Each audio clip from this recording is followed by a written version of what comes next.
Magandang araw sa inyong lahat at welcome sa aking channel.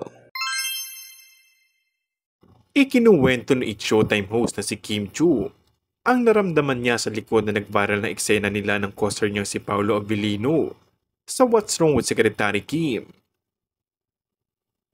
Sa panayam ni broadcast journalist MJ Marfori nitong Biyernes, sinabi ni Kim na nakakakaba at nakakahiya raw gawin ang naturang eksena sa serye.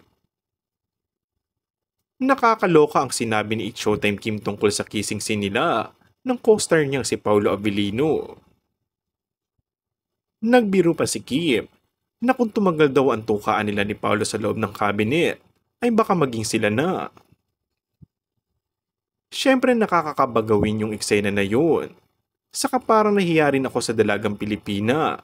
Medyo nahihiya ako, saad ni Kim. Dagdag pa niya, parang one time big time na natin. Ibigay na natin to para mas maganda naman mag-edit ang bawas kaysa kulang.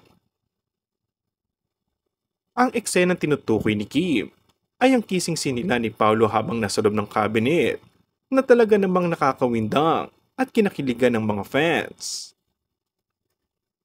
Ibinunyag din ni Paolo na si Kim umano ang nagdala sa nasabing eksena at hindi naman iyon idinay pa ng kapamilya actress. Aniya, sa susunod daw ay si Paolo naman ang bahala at magdadala ng ganong eksena. Kaya't ibig sabihin ay may aabangan pa ang mga Kim Pao fans. Samantala, mapapanood pa rin hanggang ngayon ang What's Wrong with Secretary Kim sa online streaming platform ng Viu.